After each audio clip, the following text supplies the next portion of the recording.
En cambio, los esteroides antiinflamatorios muy potentes. ¿Sabe usted, lloró? ¿De dónde se saca esto? Esto, es decir, ¿qué se saca de esto? Hemos dicho, la aspirina, el ácido acetilsalicílico. De acá, el sauceñorón. Nosotros tenemos en la paz harto sauceñorón. Y entonces, ¿qué hacía Hipócrates? Agarraba la corteza y agarraba las plantas, las molía, les daba a los pacientes que tenían fiebre, y eso ha sido descrito por Hipócrates, el sauceñorón. Allá comenzó el tema de la aspirina. ¿Ya?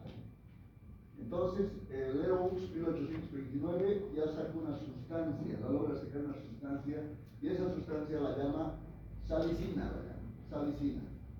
Y Félix Hoffmann en 1853 la llama ácido acetilsalicílico. De ahí comienza todo el tema del ácido acetilsalicílico.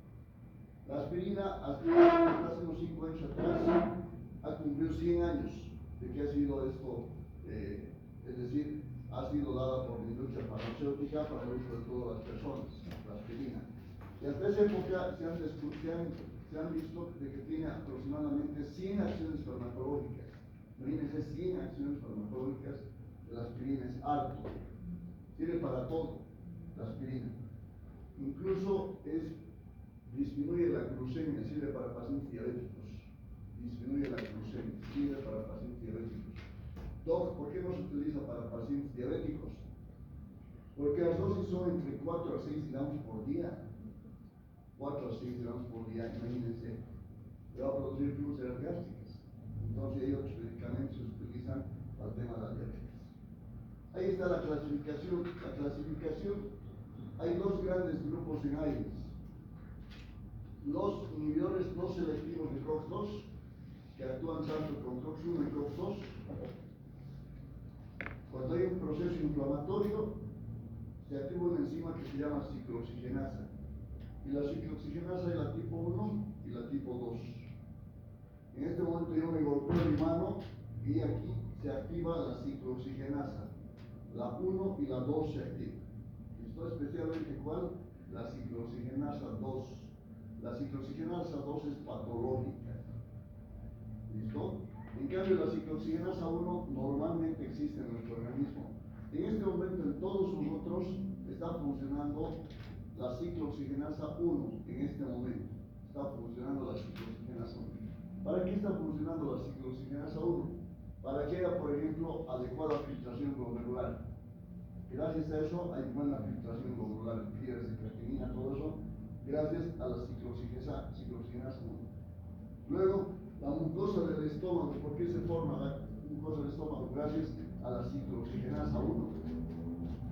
Toda la mucosa del estómago se forma gracias a la ciclooxigenasa 1. La ciclooxigenasa 1, por tanto, es fisiológica. Es algo fisiológico. Todos nosotros tenemos. Y en este momento yo me doy un golpe para que haya ese proceso inflamatorio, todo eso. Va a haber una enzima que es bien importante para desencadenar todo el proceso inflamatorio, la fisiopatología del proceso inflamatorio. Y eso se llama ciclooxigenasa 2, la 2, es la 2. Si en este momento un paciente, estamos en el hospital, un paciente con tuberculosis 12, ingresa el bacilo de Koch al pulmón, al alveolo, ¿y qué se activa? La ciclooxigenasa 2, la 2. Entonces la 2 es la patológica.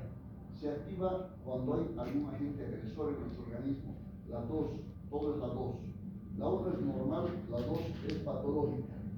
Entonces hay medicamentos que inhiben a la ciclooxigenasa 1 y a la ciclooxigenasa 2. ¿Qué quiere decir esto? Inhiben a la ciclooxigenasa 1, que es normal. La normal nos inhiben. Y a la ciclooxigenasa 2 también inhiben a la patológica. Solo deberían inhibir a la patológica, pero inhiben a la ciclooxigenasa 1 y a la 2. Entonces tenemos un grupo que son inhibidores no selectivos de COX.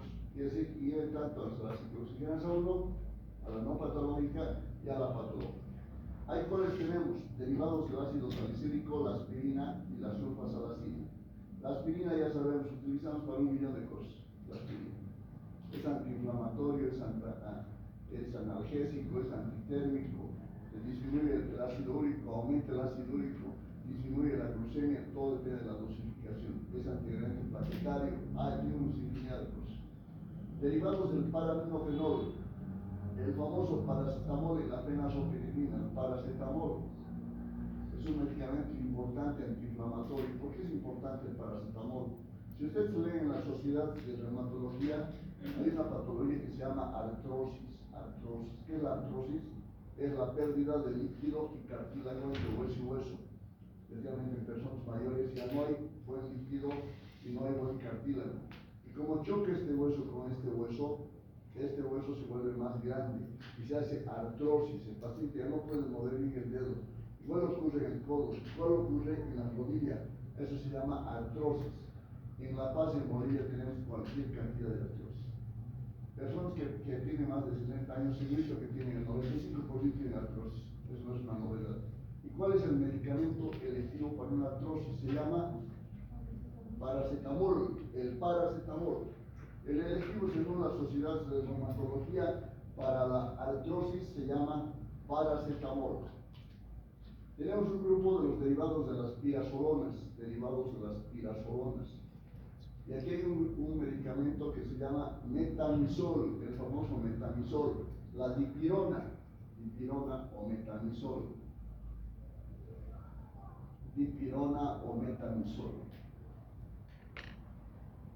Si ustedes ven en los hospitales, todos los hospitales dicen metamisol o dipirona, una ampolla IV si la temperatura es mayor a 38.5. Todos los hospitales dicen, es que en la caja y en el seguro universal, ¿qué medicamento tenemos por vía intravenosa, antiinflamatorio no esteroideo? El metamisol, la dipirona. Así que todos utilizan metamisol y dipirona. Ahí está. Lo interesante del metamisol o la dipirona es que en Europa está, y la FDA ha dicho que este medicamento no debe utilizarse. Está contraindicado, está abolido. ¿Y por qué? Porque produce agranulocitosis. Entonces, todos nos han venido a chantar a las empresas de todo el mundo, a Latinoamérica. En toda Latinoamérica se utiliza el metamisol y el dipirona. En la comunidad, en la europea y en Estados Unidos no se utiliza contraindicación este medicamento, pero nosotros utilizamos un montón. Derivados del ácido propiónico, el ibuprofeno. ¿Se acuerdan del ibuprofeno? COVID, el colegio médico, todo. ¿Cuál es el mejor medicamento para los dolores artrales y mialgias de un paciente con COVID? El ibuprofeno. Por su potencia, el ibuprofeno ha sido el medicamento más indicado durante el COVID. Derivados del ácido acético tenemos la indometacina. La indometacina utilizamos mucho porque esta indometacina viene en supositorio. Entonces los pacientes vienen y te dicen, doctor, ¿sabe qué? Me ha dado usted el que se llama la aspirina o me ha dado el metamisol y me arde mucho mi barriga, loco. Aquí es una gastritis medicamentosa, gastritis por ahí. Entonces indica especialmente a las personas mayorcitas que vas a colocar el supositorio, se llama indometacina. Con esto ya no te va a pasar nada. Ah, perfecto, la indometacina ahí está. Hidroacéticos. ¿Cuál de estos es más potente de todos estos? Hemos dicho el ibuprofeno. ¿Pero quién le gana al ibuprofeno? El ketorolaco. El medicamento más potente es el ketorolaco de todo este grupo. Tenemos en el grupo de los fenilacéticos el famosísimo diclofenaco, el diclofenaco sódico y el diclofenaco potásico. Todo es diclofenaco en los hospitales. Vas donde el odontólogo, diclofenaco vas a tomar para el dolor. Bien, te haces una herida, diclofenaco vas a tomar. Tienes un dolor muscular, diclofenaco vas a tomar. Todo es diclofenaco. Tienes una otitis media, le das tratamiento con antibiótico. ¿Pero qué le das? Diclofenaco le das, el diclofenaco. Y el diclofenaco, por tanto, es no selectivo. ¿Listo? COX-2 y COX-1. Perfecto. Otro medicamento bueno es derivados del ácido fenólico, el famoso piroxicam. Este piroxicam está aumentando su venta. Se está utilizando mucho el piroxicam. Lo bueno del piroxicam es que tiene una vida media larga. Le das solamente una tableta de piroxicam y listo. En cambio, el diclofenaco tienes que utilizar 50 miligramos 3 veces al día. Uno en la mañana, a mediodía y en la noche. En cambio, el piroxicam, un litro al día de 20 miligramos suficiente. Y estos son los inhibidores selectivos del COX-2. solamente inhibe la ciclooxigenasa patológica, la patológica. No inhibe la ciclooxigenasa 1, que es la fisiológica. ¿Listo? Perfecto. Ahí tenemos al meloxicam, el famoso meloxicam de los oxicamos. Y el famosísimo celecoxib, que debí escuchar, ¿no? El celecoxib. ¿Dónde es celecoxib? El celecoxib, el rofecoxib, el etoricoxib, valdecoxib, lumiracoxib. Fundamentalmente el celecoxib. Para todo y para nada utilizamos el celecoxib. ¿Han de escuchar, no? ¿O no? No hay que el celecoxib. ¿Dónde está el video? Todo el mundo tiene celecoxib. Inhibidor selectivo COX-2. Si tú dices inhibidor selectivo de COX-2, celecoxib, es lo primero que te viene a tu mente, celecoxib. Ahí está. Y listo, ya lo tenemos clarito. Meloxicam, celecoxib, rofecoxib, etoricoxib, valdecoxib, lumiracoxib. Y está. Ya está. Esta es la membrana celular. Esta es la membrana celular. Cualquier membrana celular, la membrana celular del ojo, la membrana celular del pulmón, la membrana celular de donde quieras, del riñón, de donde sea, es la membrana celular. ¿Listo? Membrana celular. ¿Qué pasa cuando existe, digamos, en el riñón infección de vías urinarias? ¿Qué sucede? Aquí en la membrana celular hay una cosita que se llama fosfolípidos, los fosfolípidos. Y se activan estos fosfolípidos. ¿En qué? Se transforman en ácido araquidónico. Ácido araquidónico. Y este ácido araquidónico, gracias a la ciclooxigenasa, se convierte en prostaglandinas. Y ahí tenemos dos fundamentales, la G2 y la H2. Eso se activa, la G2 y la H2. ¿Y qué convierte? ¿Qué hace esto? Va a formar la famosa prostaglandina E2, la F2 alfa y la D2.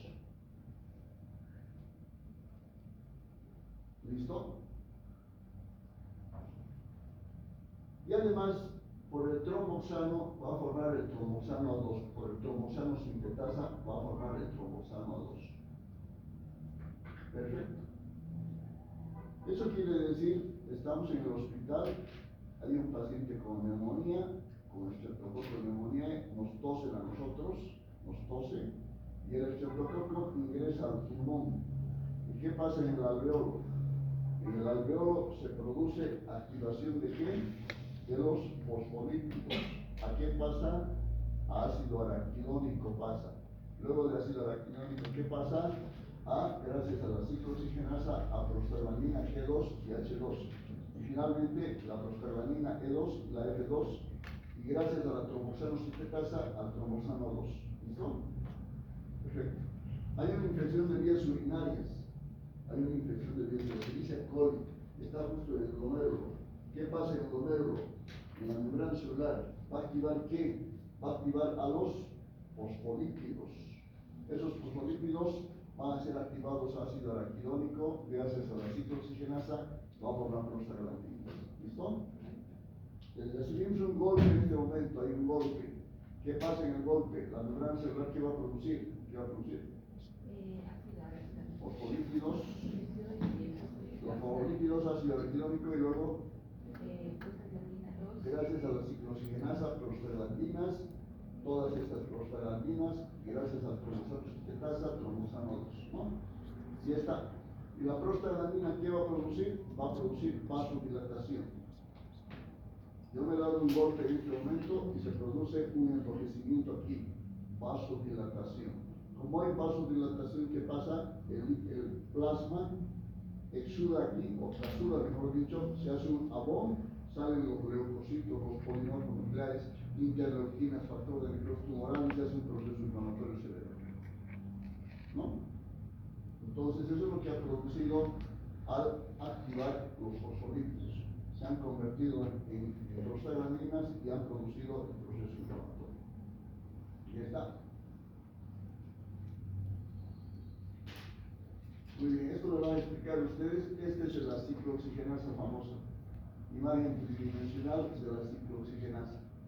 Me van a indicar exactamente al aire dónde actúa, no ver qué parte de la ciclooxigenasa, plaza, en qué parte de la ciclooxigenasa, y de eso vamos a charlar el día de hoy, ¿no? Ese es su mecanismo de acción.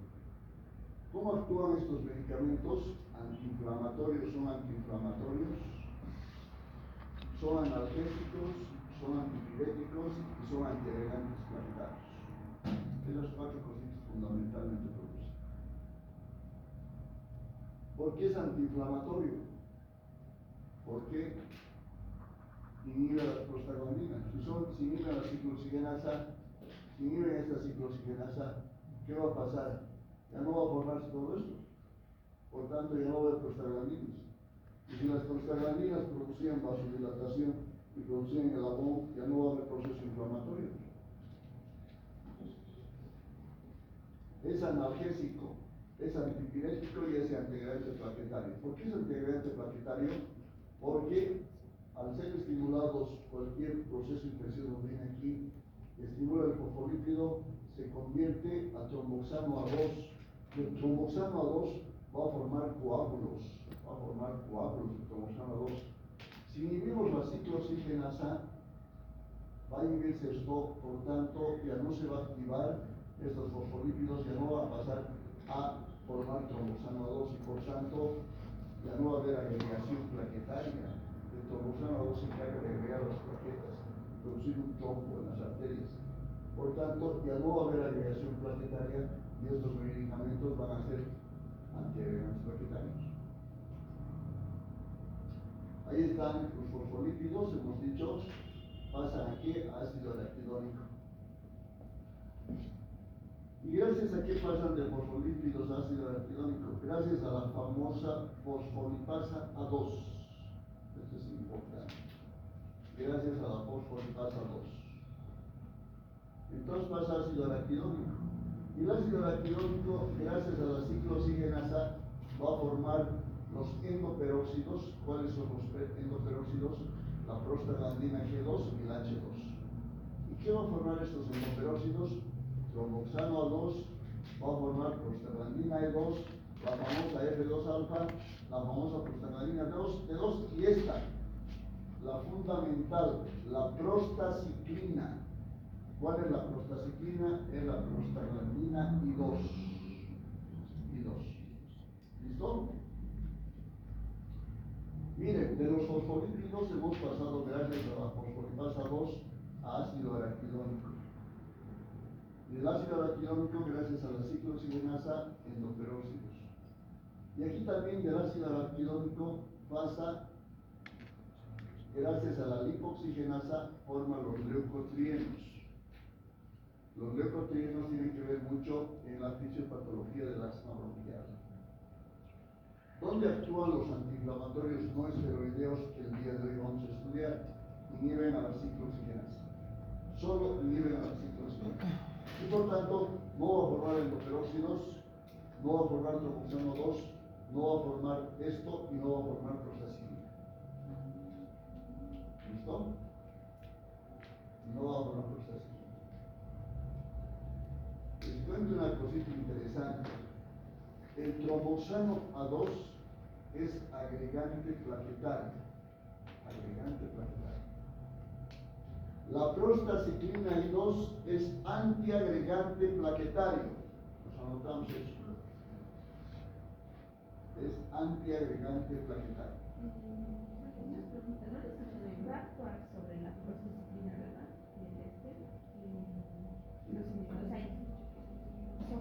Claro. No, pues aquí mirad, esto es fácil, mirad. Este es el ácido araquidónico. Gracias a la ciclooxigenasa se forman todas estas prostaglandinas, la prostaciclina y la tromboxano. Si cortamos la ciclooxigenasa, ¿va a haber tromboxano? No va a haber. Si cortamos la ciclooxigenasa, ¿va a haber prostaglandina 2F2? No va a haber. Si cortamos la ciclooxigenasa, ¿va a haber prostaciclina? No va a haber. No hay nada de eso. Lo único que les estoy diciendo de importancia es que el tromboxano A2 funciona formando agregación plaquetaria, forma trombos. En cambio, la prostaciclina es un antiagregante plaquetario. Eso es importante. Porque vamos a discutir respecto a los costos selectivos. otra cosa importante, miren, el ácido araquidónico, gracias a la lipoxigenasa, forma leucotrienos. ¿Sí? Los leucotrienos, ¿qué tienen que ver los leucotrienos? El LDH, el LD4, ¿qué tiene que ver? Fisiopatología de la economía. ¿Dónde actúan los AINES inhibiendo a la ciclooxigenasa? ¿Dónde actúan los esteroides? Los esteroides, hemos dicho antiinflamatorios, no esteroideos y antiinflamatorios esteroideos, como por ejemplo la prednisona. ¿Dónde actúa? Actúa inhibiendo a la fosfolipasa 2. La fosfolipasa 2. Aquí arriba inhibe los corticoides. Inhibe a la fosfolipasa 2. Si tenemos en cuenta que la fisiopatología del asma bronquial es la formación de leucotrienos, estará indicado los AINES o los corticoides en el asma bronquial. Corticoides, doctor. Los corticoides estará indicado, ¿por qué? Porque inhibe a la fosfolipasa 2. No se va a formar los leucotrienos. En cambio, el diclofenaco, por ejemplo, nada tiene que ver con el asma bronquial. Bueno, y ahí estamos.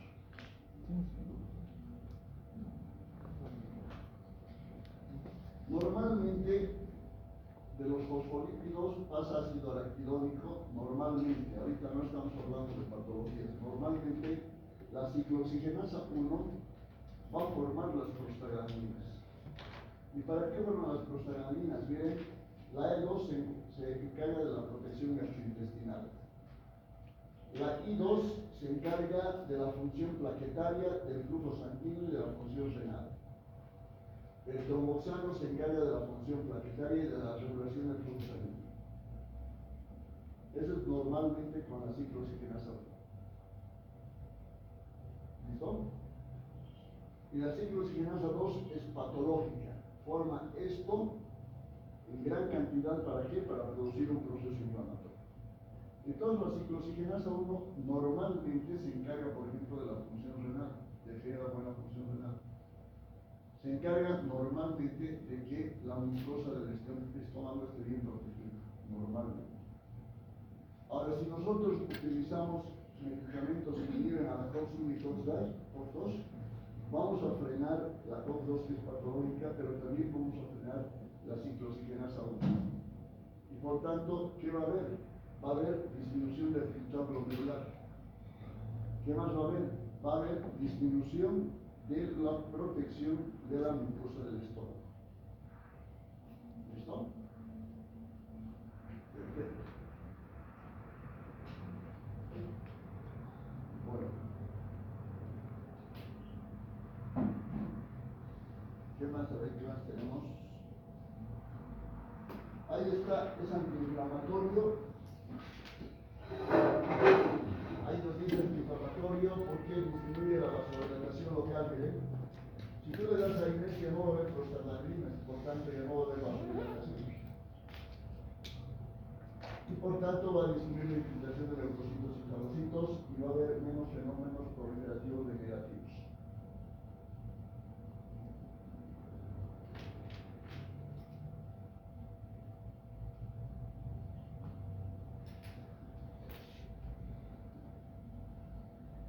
La aspirina, esta es la aspirina, la composición. Es un antioxidante, les cuento, la aspirina. ¿Por qué es antioxidante? Porque disminuye los radicales hidroxilo. Disminuye los radicales hidroxilo. Y la aspirina es interesante también porque produce liberación de la adenosina y de la 15-filipoxina A4.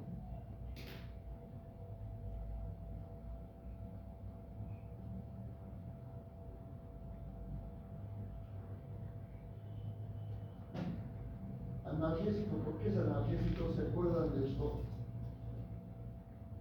Aguja que estimulaba ranitidina, histamina, las células cebadas y por tanto también se estimulaba las prostaglandinas gracias a la formación de estas prostaglandinas por estimulación de la ciclooxigenasa y producían dolor, la sensación de dolor. Por tanto, si disminuyen las prostaglandinas no va a haber estímulo periférico y no va a haber dolor. Antipirético, ¿por qué? Porque hay una prostaglandina que sube al hipotálamo y que produce fiebre. Y esa prostaglandina se llama E2. Si anulamos la prostaglandina E2, pues va a ser antifebril, va a disminuir la fiebre por disminución de la prostaglandina E2. Otras cosas que también hacen estos medicamentos, disminuye la interleucina 1B, la interleucina 6 y el factor de necrosis tumoral.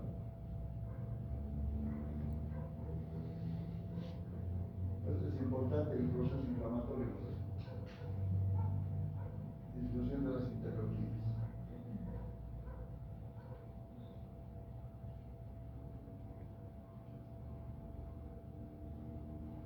Estas esponjitas son las plaquetas que va a producir los AINES, van a disminuir el tromboxano a 2, especialmente cuál, la aspirina.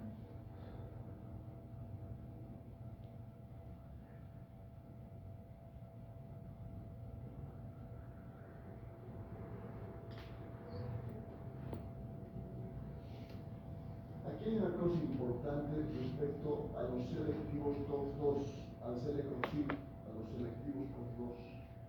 Esto es muy importante, porque resulta que los selectivos COX-2 inhiben fundamentalmente a una prostaglandina, y esa prostaglandina se llama I2, la prostaglandina I2.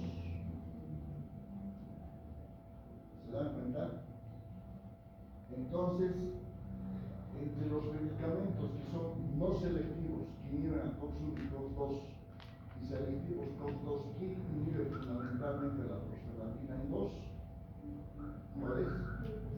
Los selectivos COX-2. ¿Ya? ¿Por qué hago relevancia en esto? Como la prostaglandina I2 es un antiagregante plaquetario, entonces no permite pues que haya infartos en el miocardio. ¿Por qué? Porque es antiagregante plaquetario. Si le damos un medicamento que es selectivo COX-2 y que inhibe fundamentalmente la prostaglandina I2, ¿qué creo que le va a pasar? Infarto del miocardio. ¿Se dan cuenta? La prostaciclina, hemos dicho, la prostaglandina I2 o prostaciclina es un poderoso antiagregante. Si inhibimos esa prostaciclina, se va a producir agregación plaquetaria y se va a producir infarto del miocardio. Por eso los COX-2 han sido muy cuestionados, los selectivos COX-2 han sido muy cuestionados en su utilización. ¿Gracias a qué? Gracias a que producen infarto del miocardio. Y por eso la FDA había dicho, todos estos medicamentos en su etiqueta, en su caja, tienen que decir, puede producir infarto agudo del miocardio. ¿Se dan cuenta? ¿O no? ¿Sí?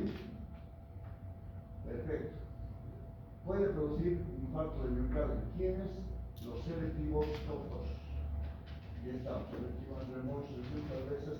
Las lesiones transversas, úlceras pépticas, puede producir úlceras pépticas. ¿Por qué producen úlceras pépticas? Porque inhibe a las prostaglandinas. ¿Qué tienen que ver las prostaglandinas? Aquí, en la mucosa gástrica. Tienen que ver mucho las prostaglandinas. ¿Por qué tienen que ver las prostaglandinas en la mucosa? Porque son protectores de ¿Por qué son protectores? secretan moco, después. Ahí disminuye la secreción ácida de No. Secretan moco, ¿qué más? Porque hay una neovascularización cuando hay una lesión y además porque regulan el pH. Y creo que había una más. Estos importantes. ¿Qué hacen las prostaglandinas aquí? La E2 y la F2. Ahí está la E2 y la F2. Va a producir moco, va a producir bicarbonato y va a producir el famoso factor de crecimiento epidémico.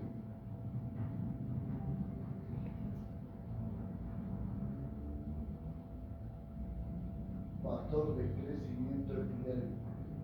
Entonces va a producir moco, bicarbonato y factor de crecimiento Eso va a producir. El bicarbonato, ¿qué es el bicarbonato? Es una sustancia que controla la acidez del estómago. Si se produce gran cantidad de ácido clorhídrico, ¿quién la regula? El bicarbonato. ¿Y quién produce el bicarbonato? Las prostaglandinas. Si bien el pH se altera aquí, se produce acidez y se produce úlcera, hay úlcera, se produce como unos agujeritos aquí. ¿Quién va a producir o quién va a ser la sustancia que va a regular todo eso, que lo va a volver normal la mucosa? ¿Cuál? ¿Ah?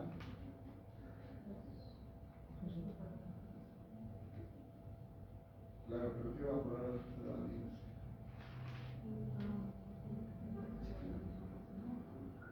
Si se producen úlceras aquí, las úlceras, ¿quién vuelve a formar mucosa normal aquí?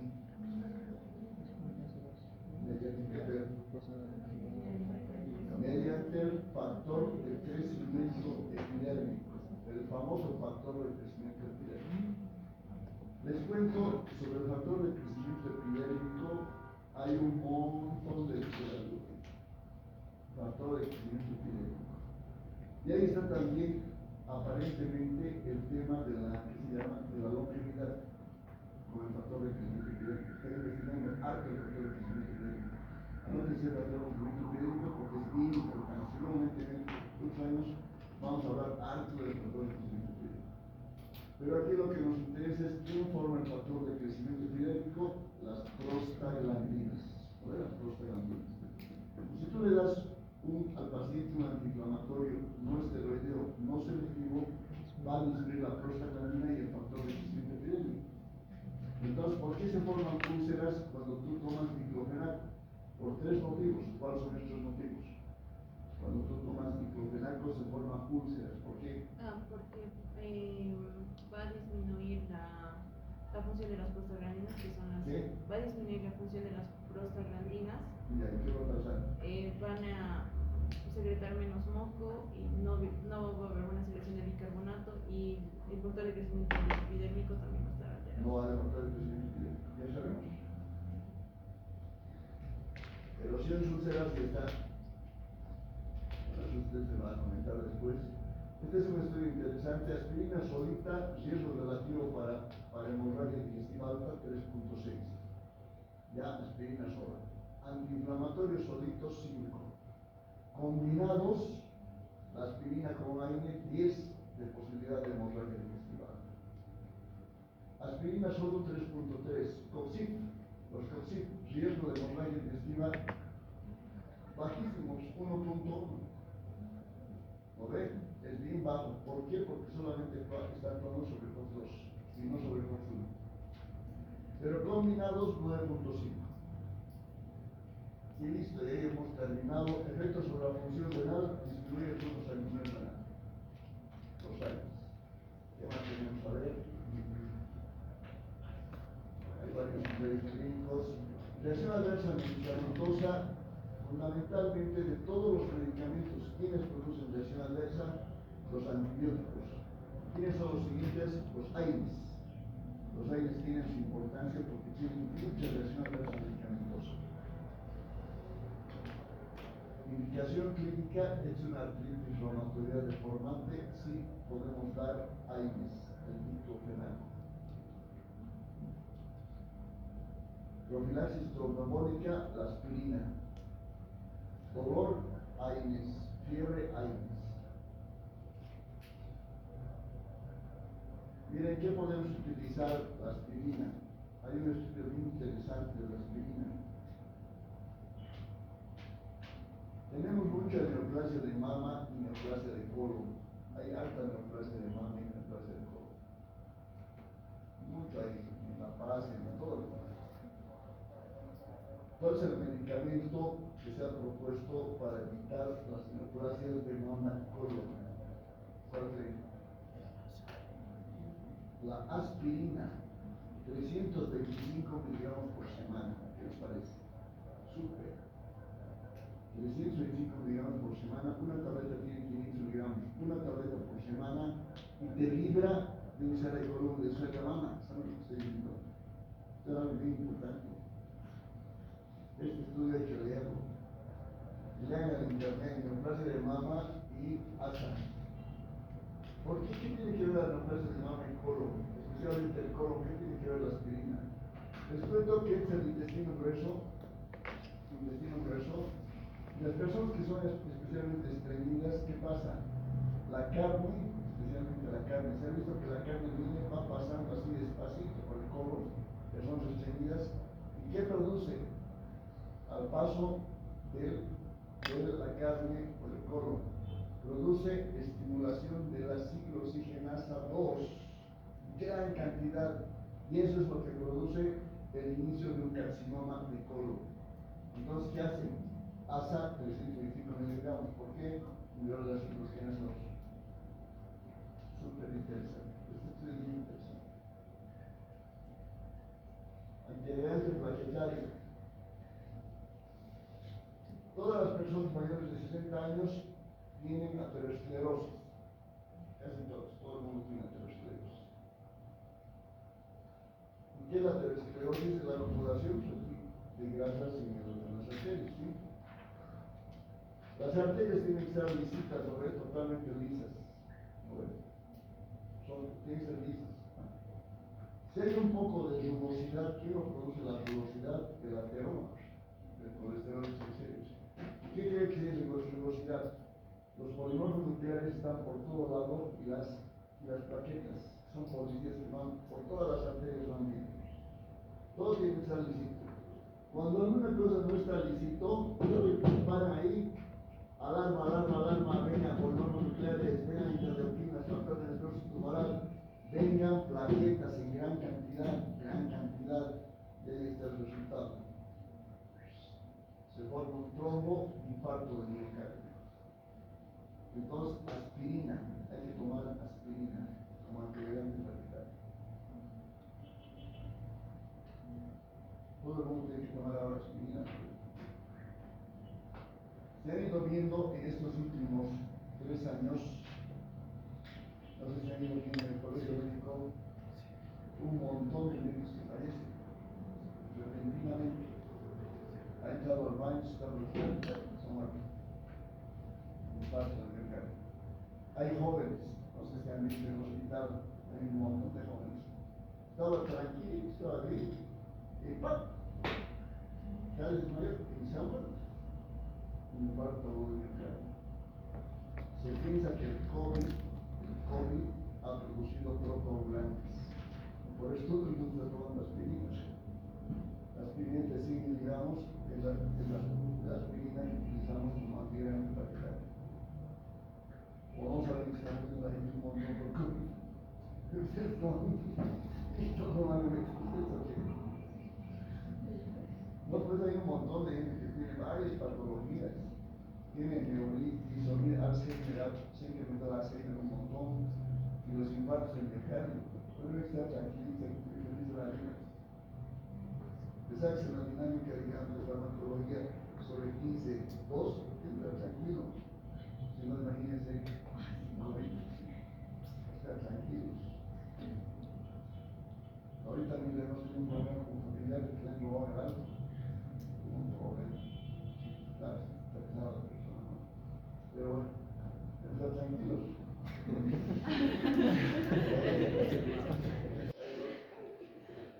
Y así estamos.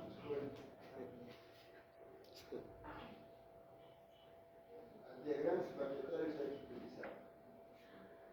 Mire esta persona, tiene varices de 4º grado.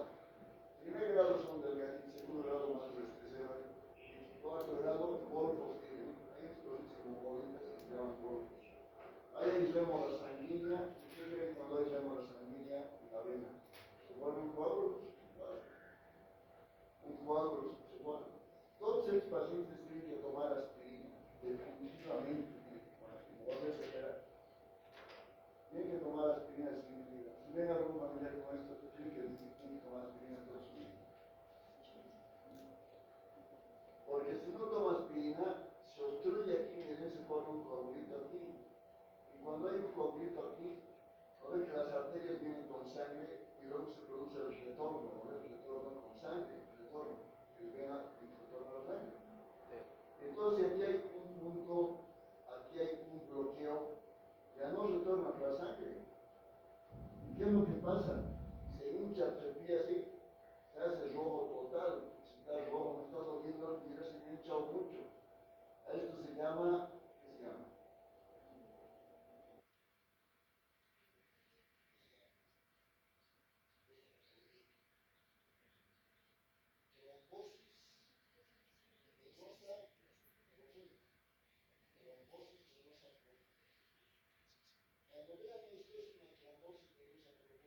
Internarle rápido al paciente, ¿por qué? Porque ahorita ya no le podemos dar aspirina, está peor, ya hay un trombo ahí. Hay que, ese trombo hay que solo desaparecer, y como con heparina. ¿Y por qué nos fijamos en la trombosis venosa profunda? No es porque le decimos, ay, pobrecito, el paciente le duele, y está hinchadito. No es por eso, sino que este paciente con trombosis venosa profunda, cualquier ratito va a ser que el trombo no te va a subir al pulmón, con trombolia pulmonar. Ustedes ven este pie rojo, ya tienen que tener. Ese ratito hay que internar al paciente, hay que darle heparina, porque cualquier ratito va a haber tromboembolia pulmonar, se puede morir. El émbolo llega a una arteria del pulmón, chao, parís, ya está. Comienza a respirar más, mal. Vamos al paciente, a veces muere. Así que esto es lo primero, esto es lo segundo, lo tercero es la tromboembolia pulmonar. ¿Listo? Muchas gracias. Muy bien. Los tres primeros de la dinámica de